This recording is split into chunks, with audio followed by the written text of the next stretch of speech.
What up? Welcome back to some more downrange gaming, son.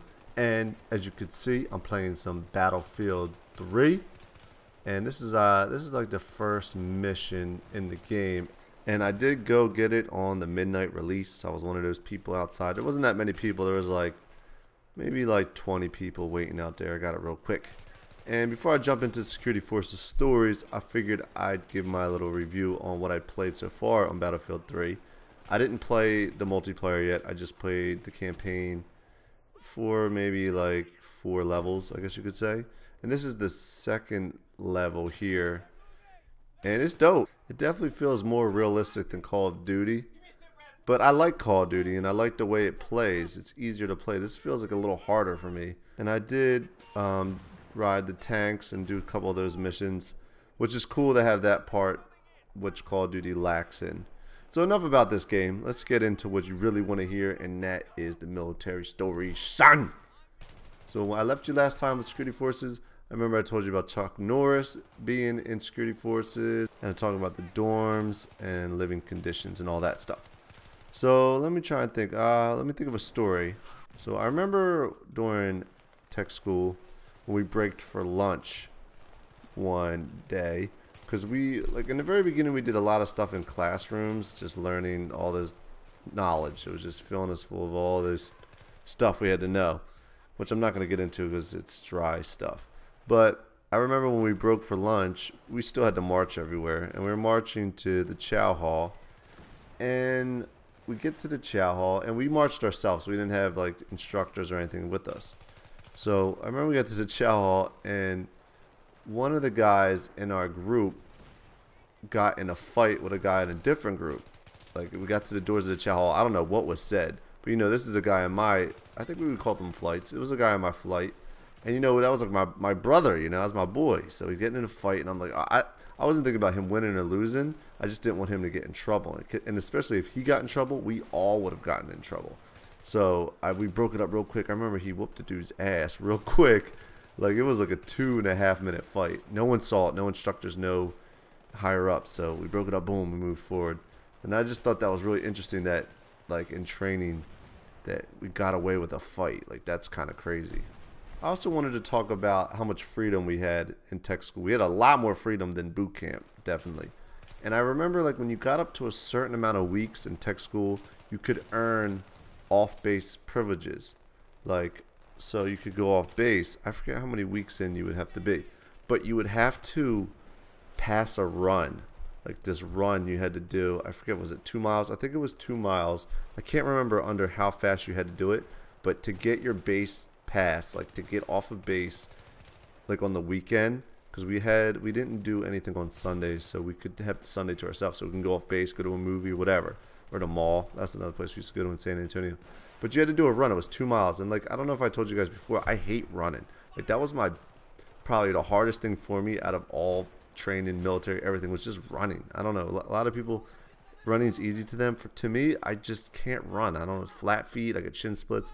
So I really wanted this base pass. Like, I was like, I'm passing this run the first time. Because if you fail, no base pass, and you got to wait another 2 weeks. You know, and I'm like, man, I want to get off base. So we had to do the run, and it was like at 4 a.m., 5 a.m. in the morning. I had not Taco Bell, but Burger King the night before, because there was a Burger King on base, and like after training, you could go. You know, if you want to go to Burger King, you can. So, you know, I'm like, oh, Burger King, because I'm not eating chow hall food. So I had Burger King the night before the run, and I just really wanted to pass this run. I remember I ran my heart out, and I was in so much pain. I passed it, and I remember as soon as I finished, I passed across the finish line and just started puking my guts up. Blah, blah, blah, blah, blah.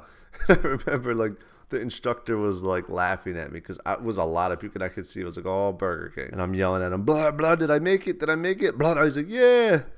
I just remember how happy and relieved I was, because I know if you don't get it, like, you can't go off base. And there's people that couldn't make it off base. I'm like, that sucks for you, son.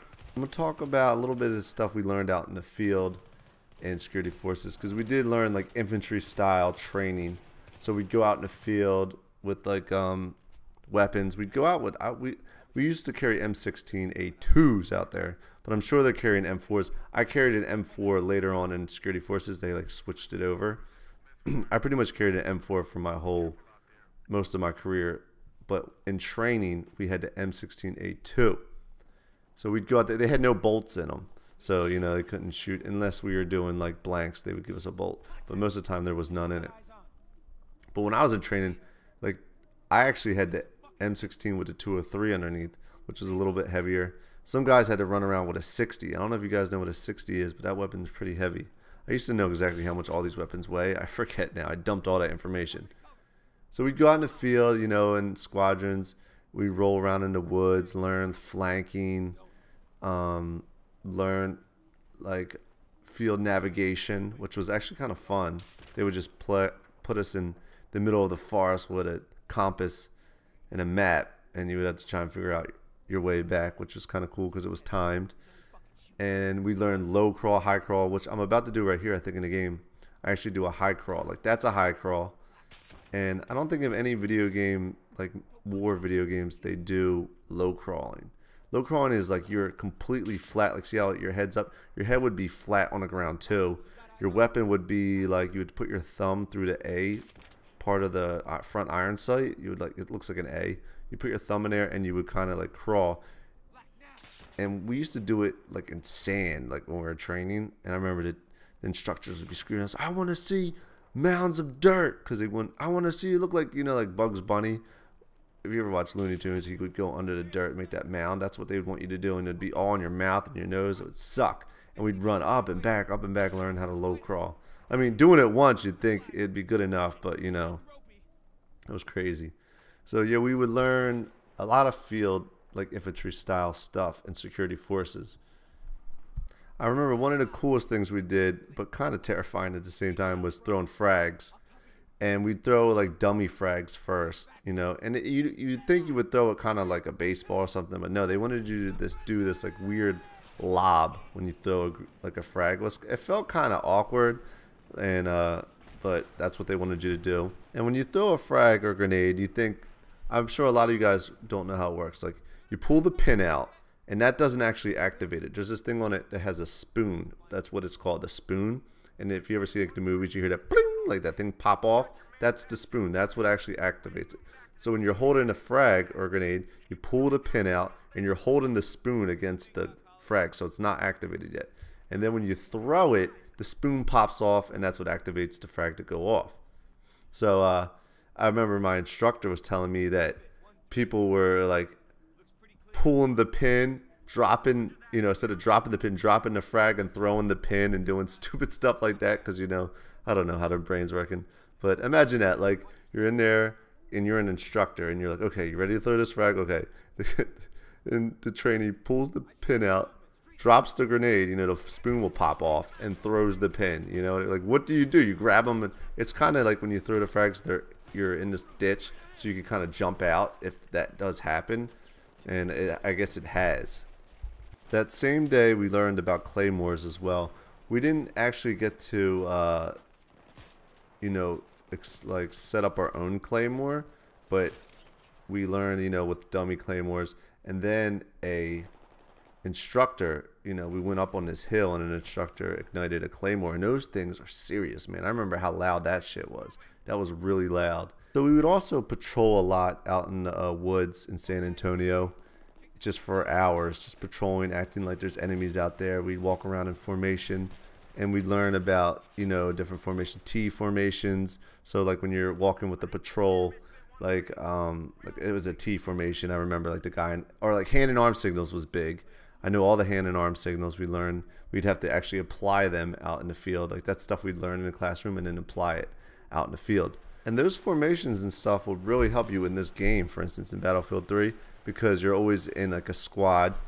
And I don't know how it works on multiplayer, so but I think you can have like a squad of people on your team. So maybe I'll have to start a little match and teach some formations. One thing that's important in any formation is to have your weapons staggered. And what that means is basically like a straight formation, everyone has to have their weapons pointed a different direction. So if you're going up, one person to the left, the next person his weapons to the right, and the next person his weapons to the left.